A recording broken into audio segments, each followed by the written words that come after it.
प्रारब्ध के सभी दर्शकों को मेरा नमस्कार। मेरा नाम है संदीप आर के सिंह और आज हमारे साथ कई दिन बाद हमारे अग्रज मेंटोर फाउंडर एडिटर प्रारब्ध श्री पुष्कर अवस्थी जी। सर बहुत बहुत स्वागत आपका। राम राम। राम राम भैया, राम राम। तो आप कई दिन बाद जब प्रारब्ध पर वापस आए हैं तो मुझे लगता है कि एक विषय है जो सनातन और आपके हृदय के बहुत करीब है। वह है सनातन का जो पुनरुत्थान हो रहा है, जो रिक्लेमिंग हो रही है और वो आस-पास दिख रही है, क्योंकि ये बात मुझे याद है आप 5-6 साल से आप ये बात कह रहे थे। कई बार चर्चाओं में ये भी बात आती थी कि भारत की भूमि देवों की भूमि है और देवता आते हैं इसकी रक्षा के लिए। ज़ाहिर-सी बात है कृष्ण जी ने भी कहा है और जब कृष्ण जी की बात होती है, पूर्णावतार की बात होती है तो कल्कि अवतार की भी बात होगी। मैं यह देख रहा था दादा कि संभल जैसा महत्वपूर्ण स्थान, ठीक है, अयोध्या, काशी, मथुरा हमारे समाज की कलेक्टिव मेमोरी में रहा, उसके लिए संघर्षरत रहे। पर संभल को तो पूरी तरह भुला दिया गया, पूरी तरह भुला दिया गया और समाज की कलेक्टिव मेमोरी से हटा दिया गया। आसपास के लोगों को भी, चाहे उसको मिट्टी से पाट दिया या दंगों से लोगों को हटा दिया, मीडिया से हटा दिया। बस चंद लोगों को याद था कि एक पीठ है और यहाँ कल्कि अवतार होना है। इस प्रकार से वो हिंदुओं का एक महत्वपूर्ण तीर्थ है, वो किसी लिहाज से कम नहीं, पर वह पूरी तरह पब्लिक मेमोरी से गायब। अब ठीक है, कुछ प्रयासों से वापस जगा है और लोगों तक जानकारी जा रही कि कितना महत्वपूर्ण है हमारे लिए। साथ ही समय काल, जैसा आप कहते हैं कि प्रकृति और सनातन, मतलब जो फिर कई सारे जब कोइंसिडेंसेस एक साथ होने लगते हैं। महाकुंभ भी अभी है, महाकुंभ है ये, वो भी योगी राज में है। पिछला महाकुंभ अखिलेश अली शेख यादव या आजम खां के काल में था और इस बार का महाकुंभ योगी आदित्यनाथ जी के काल में है। संत समाज से जो पार्टिसिपेशन हो रहा है भारत के लिए, जगह जगह संत लोग देश के लिए, राष्ट्र के लिए। हम लोग की एक तकलीफ हुआ करती थी कि ये लोग देश की, राष्ट्र की बात क्यों नहीं करते या समाज, हिंदू समाज को जोड़ने का प्रयास क्यों नहीं करते। तो पद यात्राएं कर रहे हैं लोग, कई सारे संत जमीन पर उतर रहे हैं, कथा वाचन के अलावा भी उतर गए हैं, मंदिर प्रकट हो रहे हैं, शिवलिंग प्रकट हो रहे हैं अपने आप, मतलब जनता की मेमोरी में तो था नहीं, थोड़े से प्रयास से प्रकट हो रहे हैं। आप इस सारे कोइंसिडेंसेस को कैसे देखते हैं दादा कि what exactly is happening and what should we infer about? देखिए, ऐसा है कि जो कुछ भी हो रहा है इसके बारे में आभास तो था, लेकिन किस तरीके से होता हुआ दिख रहा है इसका आभास बिल्कुल मुझको नहीं था। होगा ये भी मालूम था, ये भी मालूम था कि ये दशक विप्लव काल है। जब विप्लव काल का मतलब ही यही है कि ये मंथन काल है, मंथन काल में होगा तो इसमें विनाश भी होगा, और विनाश किसी भी सृजन से पूर्व जो है विनाश होना भी बहुत आवश्यक प्रक्रिया है। तो उस प्रक्रिया से आज भारत, भारत की भूमि और भारत जो कि सनातन को अंकित किए हुए, उसमें भी जो है एक मंथन चल रहा है, हो रहा है। जैसे तुम लोग, जिसको तुम लोग कहते हो या लोग कहते हैं कोइंसिडेंसेस, कोइंसिडेंस कुछ नहीं होता है। कोइंसिडेंस अपवाद स्वरूप हो सकता है, लेकिन यदि कई चीजें हो रही हैं तो इसके मतलब जो है प्रकृति जो है या घटनाएं आपको किसी तरफ ढकेल रही हैं। और ये पूर्व में भी हुआ है। आप यदि महाभारत पढ़े, रामायण पढ़े, पुराने ग्रंथ पढ़े, तो सब में जो है इन चीजों का चर्चा आती है कि जब कोई विशेष घटना होने को होती है, या राम जी का जन्म होना हुआ हो, या श्री कृष्ण का जन्म होना हुआ हो, उससे पूर्व जो है प्रकृति से तरह तरह के संकेत आने लगे, जिसका जो है बड़ा अच्छा वाल्मीकि जी ने, और इसमें रामचरितमानस में, और व्यास जी ने जो है भागवत में इसका वर्णन किया है। उसमें देवी देवताओं का जिक्र किया है कि उन्होंने फूल बरसाए, ये हुआ, आंधी चली, तूफान चला, बारिश हुई, 50 तरीके ये हुआ। और जब जो है कोई खराब समय आने लगा तो सियार भी जो है जानवर कत्ल करने लगे। तो उसको ही इसी तरह जोड़ कर देखना चाहिए कि जो इस वक्त हो रहा है, जिस काल में हो रहा है, क्योंकि ये देखिए महत्वपूर्ण है इसके अंदर, यदि यही चीज घटनाएं आज ही क्यों हो रही हैं, पहले क्यों नहीं हो रही, या पहले हो रही होंगी तो हम क्या, हमारा समाज इस लायक था कि उसको स्वीकार कर पाता। जैसे तुमने संभल की बात की, संभल क्या है, मेरी 66 साल की उम्र है, 1978 का संभल का दंगा मेरी स्मृति में है। लेकिन उसके बाद भी तो भारत में जो एक इस्लामिया वामी कांग्रेसी इकोसिस्टम था, जिसने जो है अधिकार केंद्रवत कर रखा था आपको सूचनाएं और समाचार देने का, उसने इतना दशकों में इतना बढ़िया खेल खेला कि हम रीढ़ विहीन समाज हो गया। हम जो है इकोसिस्टम के में इतना लिप्त हो गए कि हम स्वयं जो है भूल गए कि हम सनातनी हैं, हम हिंदू हैं। हमारे यहाँ पुनर्जन्म की पर आस्था है, और पुनर्जन्म के जो है आस्था, वही जो है हमको सत्कर्म करने की ओर बढ़ाती है कि जो है अपना पूर्व अगला जन्म जो है सुधार ले, या जो आज के जीवन में जो कष्ट है उससे जो है संघर्ष आप ये सोच के कर सकें कि पूर्व जन्म में कुछ आपने जो है कुछ ऐसा किया होगा जिसके स्वरूप आपको जो है इस जन्म में संघर्ष करना पड़ रहा है, या आप इसी तरीके से आपको जो जो आप कर रहे हैं उसका फल पूर्णता नहीं मिल रहा। ये हमारे बड़ों ने जो है हमको, हमारे ऋषियों महर्षियों ने समझाया था। लेकिन हम खुद ही जो है, हमारी जनरेशन जो है, और फिर उसके बाद हमने जिस जनरेशन को आगे बढ़ाया, जो पैदा किया, जिनको हमने युवा किया, जवान किया, उनके अंदर भी ये हुआ कि जीवन जो है सिर्फ वन, जब तक आप सांस ले रहे हैं तब तक का ही जीवन है। तो इसी में मेटरलिस्टिक वर्ड आ गया। अब आप ये देखिए कि मेरा ऐसा व्यक्ति भी संभल को भूल ही गया था। 1978 में कोई दंगा हुआ था, इतनी संख्या, मुझे ये निश्चित रूप से जिस संख्या में जो बताई जा रही है कि हिंदू मारे गए और जलाए गए, इसका मुझे संज्ञान नहीं है। तो इसका मतलब कितना इफेक्टिव कंट्रोल था, हम भूल गए। यहां तक भूले कि संभल में कल्कि अवतार का जो है, कल्कि अवतार होगा ये मालूम था, इसके बारे में विश्वास भी था। लेकिन ये विश्वास जो है कि संभल है कहाँ, संभल है क्या, संभल कोई गांव है, संभल कोई उड़ीसा में है, कहाँ पे है, लेकिन लेकिन वो संभल है क्या जो आपकी स्मृति से लोप करा दिया गया, हम सब भूल गए। फिर एक घटना होती है, एक कारण बनता है, और कारण के बाद जब आप देखते हैं कि उस वक्त जो है व्यक्ति विशेष की यही महत्व हो जाता है कि यदि जो है आज योगी जी यहाँ पे है और केंद्र में मोदी जी हैं, तो ये व्यक्ति विशेष है। इनको आप इनके इनके जीवन को आप यदि अच्छी तरीके से मनन करें, तो ये पूर्व में जिन ऋषियों महर्षियों को जिक्र किया जाता है, या जिनको हम उस स्थान पे देखते हैं, वो लगभग उनका जो है कलयुग के हिसाब से उनका जीवन वैसे ही रहा है। क्योंकि हमारा जो है सोचते कलयुग में है, हम एक भौतिकवाद है, वादी है, तो भौतिकता के लेंस से हम इनको देख रहे हैं। ये लोग यहाँ पर हैं, इसके मतलब ये हुआ कि यही उत्तम क्षण था जिसमें कि भारत के सनातन समाज को झकझोर के उन स्मृतियों में उनको पुनः जो है ले जाया जाए, जो उनके जो है स्मृतियों से गायब हो चुका है।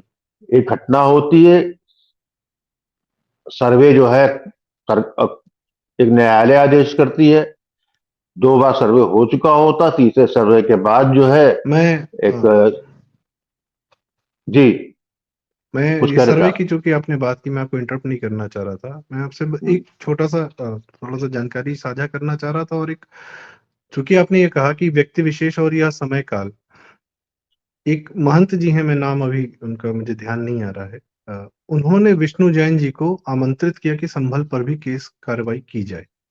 पहला, पूर्णानंद गिरी जी हैं या कुछ ऐसे नाम, मतलब मैं आई एम सॉरी अगर मुझे इस समय ध्यान नहीं आ रहा है तो। दूसरा, यह कि राजनीतिक सत्ता भी समय जो है सनातन के पास है इस समय, केंद्र में भी, यहाँ भी।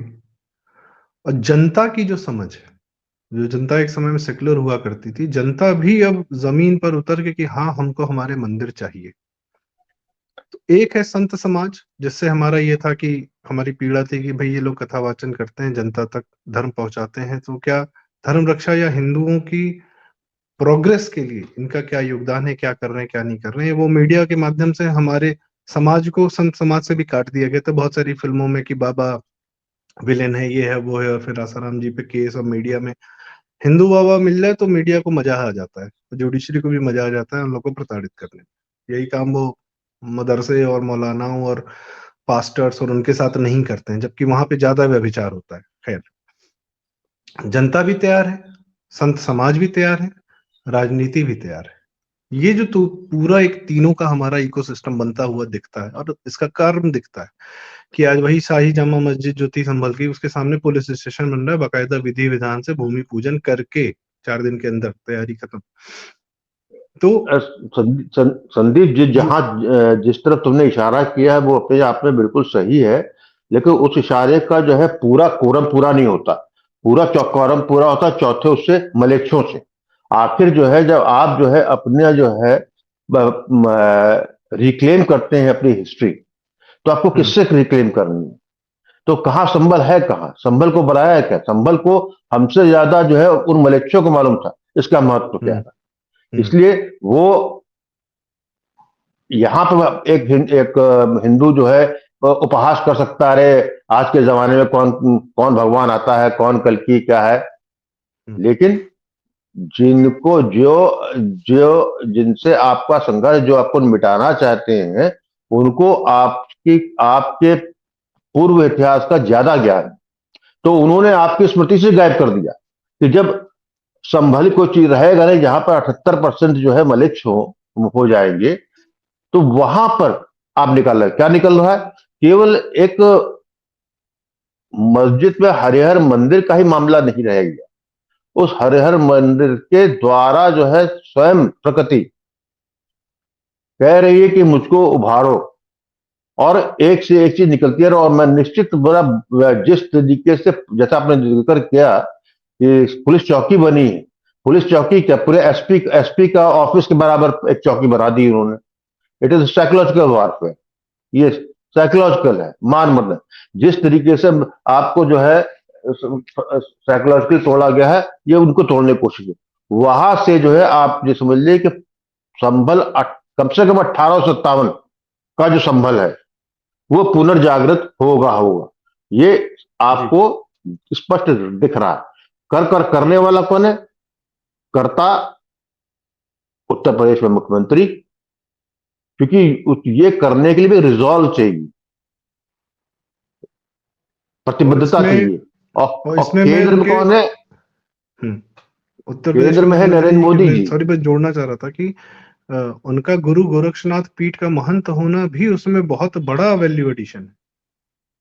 बिल्कुल है। कोई और अगर भाजपा का कोई नेता अगर मुख्यमंत्री बनता तो शायद ना उसको इतनी जानकारी होती, ना उसका इतना रिजॉल्व होता। जी नहीं तो उसकी प्रतिबद्धता भी नहीं हो जाती। उसकी प्रतिबद्धता ही ऐसी होती। मैंने उत्तर प्रदेश के कई भाजपा के मुख्यमंत्रियों को देखा है, नेताओं को देखा है, और अन्य राज्यों को भी देखा है। वो प्रतिबद्धता जो आती है वो आपके सनातन के उस नाभि से आती है जहां से आप खुद उदित होते हैं। तो आप योगी के कमिटमेंट को आप नहीं किसी दूसरे के उससे नहीं तौल सकते।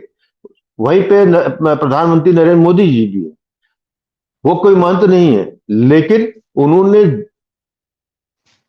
संन्यास मार्ग चुना था जहां से वो वापस लौटाया गया।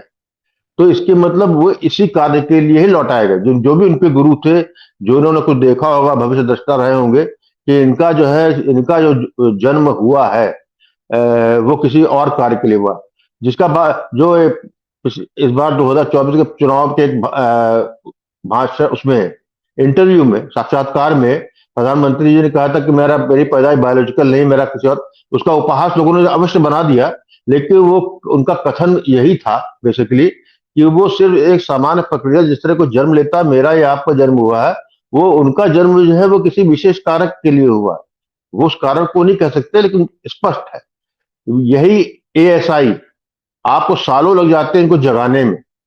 यही एएसआई, ये जो आप मंदिर, जिस मस्जिद में हरिहर मंदिर ढूंढा गया है, जिसकी जो है सर्वे कर रही है एएसआई, ये तो एएसआई कब्जे में कई सालों से थी। उसके बाद भी एएसआई, योगी जी का 2017 से शासन उत्तर प्रदेश में है, और स्वयं प्रधानमंत्री नरेंद्र मोदी जी का 2014 से। उसके बाद भी एएसआई वहां पे कब्जे वाली जमीन पे एएसआई जा नहीं पाई। तो समय चक्र होता है, आपका जो है समाज भी उसके लिए तैयार होना चाहिए, और वो शासक भी तैयार होना चाहिए, क्योंकि ये संघर्ष का काल है।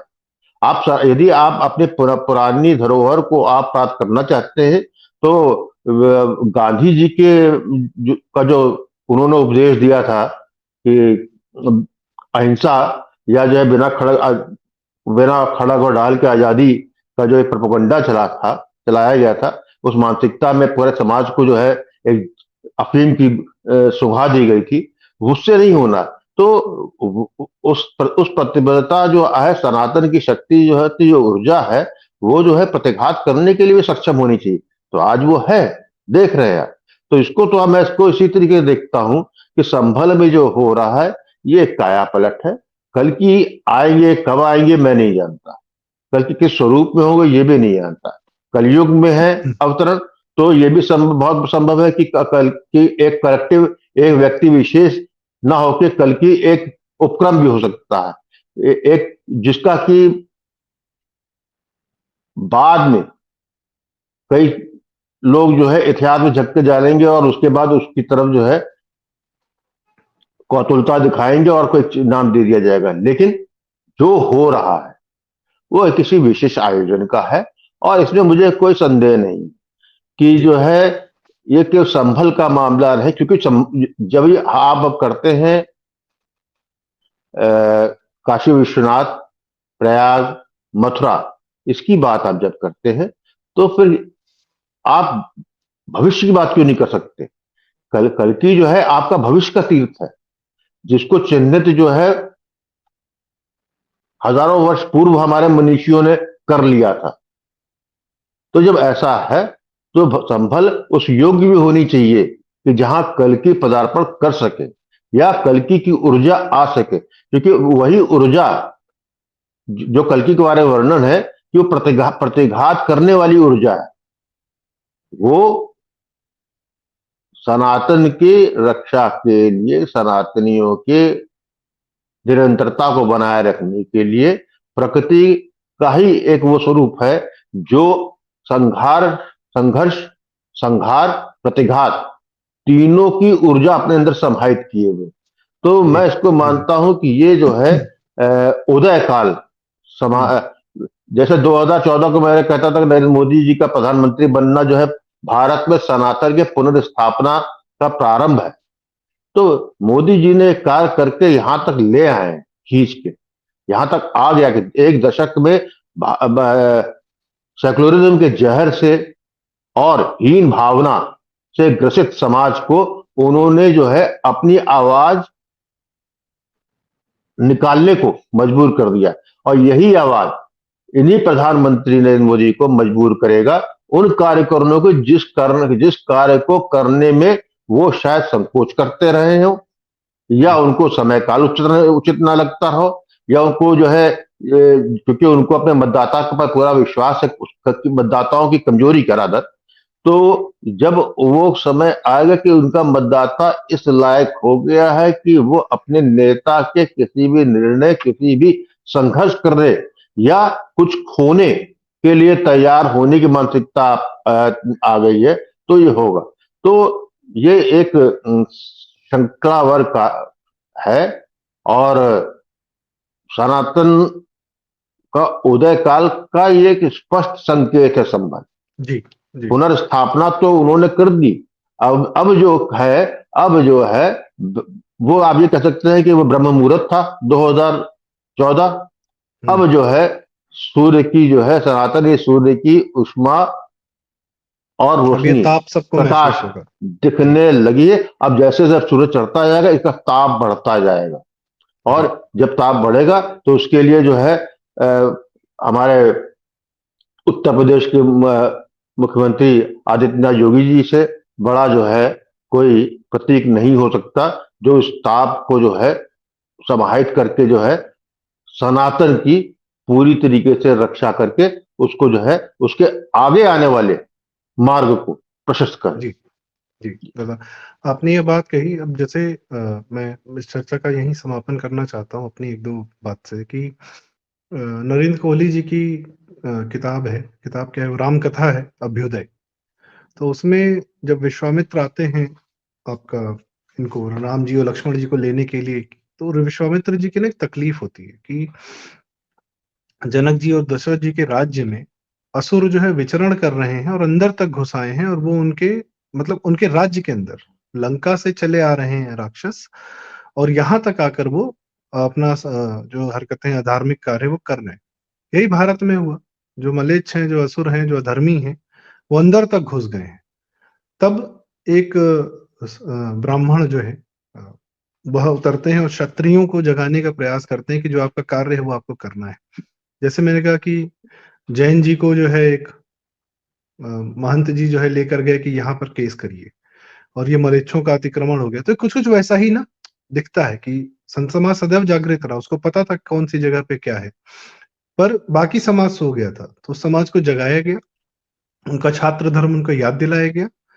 एक कानूनी प्रक्रिया आजकल के समय में हो गई है, पहले तो सीधे युद्ध होता था, अब कानूनी प्रक्रिया के माध्यम से शुरू हुआ, और फिर जो छात्र धर्म है जो योगी आदित्यनाथ जी ने दिखाया वो दिखा। अब वो कुछ कुछ वैसा ही दिख रहा है जो आप कह रहे हैं कि अवतार होने से पहले की बात है। और रही बात अवतार की, हो सकता है हमारी परिकल्पना में ना हो या हमारी कल्पनाओं में ना हो, पर हमारे यहाँ आप देखें, हमारे जो तीन मुख्य हैं, ब्रह्मा विष्णु महेश, ब्रह्मा प्योर और डिवाइन फॉर्म है, कभी धरती पर नहीं आते। विष्णु जी के अवतार धरती पर आते हैं, वो स्वयं जहाँ अपना क्षीर सागर में है वहां है। पर शिव की जो कल्पना है, वो ह्यूमन फॉर्म में भी हैं, वो दैव दैव भी हैं, वो कैलाश पर रहते हैं, वो जमीन पर विचरण करते हैं, वो उनका परिवार भी है, शादी भी करते हैं, बच्चे भी हैं, सब कुछ है। तो शिव जैसी कल्पना आप कैसे करेंगे, पर हैं वो आज हमारे आराध्य हैं। तो आप तीनों को देखिए तो कल की भी एक चौथा हो सकता है, कुछ भी हो सकता है। तो सनातन का तो बुद्धि का विस्तार करने का प्रयास है ना, कि जितनी प्रकृति को समझने की, आसपास को जानने की, हम सीकर्स हैं, हम जानने का प्रयास करते हैं। तो जो प्रकृति हमें दिखाएगी वो हम देखेंगे, समझने का प्रयास करेंगे। एक किताब की तरह बंद थोड़ी हो जाएंगे किताब में, कि सर पे एक टोपी पहन ली और दिमाग बंद कर लिया अपना। तो ठीक है, अधर्म विचरण कर रहा है भारत भूमि पर, और उम्मीद है कि धर्म स्थापना होगी। और मुझे जो आप कहते हैं विप्लव काल, यह हमें फिर वही देखता हूँ, धर्म और धर्म का जो संघर्ष है वो अपनी परिणति पर जा रहा है। जी दादा, आपका क्लोजिंग कमेंट, फिर बस हम इसको हाँ, समाप्त करते हैं। क्लोजिंग कमेंट जो मैं यही कहूंगा कि जब बात की शुरुआत हुई थी तो तुमने कुंभ की बात की थी कि महाकुंभ है इस बार, और 12 साल पहले अखिलेश थे तब महाकुंभ था। लेकिन यहाँ थोड़ा मैं इसको तकनीकी रूप से ठीक कर दूं। 12 साल पहले कुंभ हुआ था, जो महाकुंभ हो रहा है ये 144 साल बाद हो रहा ओ, है। इसमें जो इसलिए महाकुंभ कहा गया कि जो इसकी जो नक्षत्र है, जिन नक्षत्रों में हो रहा है वो 144 बार, ये जो है इसका प्रताप जो है कुंभ से कई गुना ज्यादा है। तो अखिलेश के समय को ये है ही नहीं बदा। तो ये योगीनाथ है यहाँ पे, आदित्य योगीनाथ जी, इसलिए उनके नेतृत्व में महाकुंभ हो रहा है। इसीलिए बड़ा महत्वपूर्ण हो जाता है जो इस काल में घटनाएं हो रही हैं। ये तो जी कुंभ की घटना, कुंभ के महाकुंभ होने से पूर्व की। मुझे पूरा विश्वास है पूर्ण रूप से, जब ये महाकुंभ पूर्ण होगा उसके बाद जो है एक अलग हमारा कहना चाहिए कि दिशा निर्देश, दिशा जो है सनातन की और भारत की, बिल्कुल एक अलग मार्ग पर निकली। जी। जी दादा, तो बहुत बहुत धन्यवाद। 12 स्क्वायर, 12 × 12, 144 का जो है एक नया प्रताप लेकर आएगा यह महाकुंभ इसी के साथ। और इस सबको देखने के लिए हमने श्री राम जन्मभूमि को आजाद हो, स्वतंत्र मतलब उसको जो है मलेच्छों के कब्जे से दूर होते हुए देखा, प्राण प्रतिष्ठा देखी पिछले साल, वहां दर्शन किया। हम लोग भी कुछ भाग्यशाली ही हैं, और इस भाग्य को जो है हम लोग को बिल्कुल। मानना चाहिए कि हम सौभाग्यशाली हैं। और यही भाग्य हमें अपने आगे आने वाली संततियों को देकर जाना है कि वो सनातन समाज में ही जीवित रहें, मलेच्छ न हो जाएं। या मलेच्छ मतलब जब हम बात करते हैं तो हम सारे ब्राह्मिक मतलब जो बाहर से आ रहे हैं यवन, उनकी बात करते हैं। खैर, तो इसी के साथ दादा बहुत बहुत धन्यवाद, आपने हमें समझाने का प्रयास किया, क्योंकि ये बातें कोइंसिडेंसेस लोग देख तो रहे हैं पर इसका महत्व क्या है, कौन समझा रहा है, बड़ा कम ही लोग समझ पाते हैं। तो आप के माध्यम से हमें कोई ये विचार जानने का भी मौका मिला, तो दादा बहुत बहुत धन्यवाद। दर्शकों, अगर आपको हमारी बातें जरूरी लगी हो, काम की लगी हो, विश्लेषण सही लगे हो, सही जानकारी का आदान प्रदान लग रहा हो, तो कृपया कमेंट्स में अपनी राय हमें जरूर जाहिर करें, और चैनल जरूर सब्सक्राइब करें प्रारब्ध, और वीडियो लाइक करें, शेयर करें। आपके माध्यम से जब बातें दूर तक जाती हैं तो बड़ी आवश्यक हो जाती है, कुछ नए लोगों तक भी आपके माध्यम से जानकारी पहुंचती है। तो बहुत बहुत धन्यवाद, नमस्कार, राम राम, जय श्री राम। राम राम। राम राम।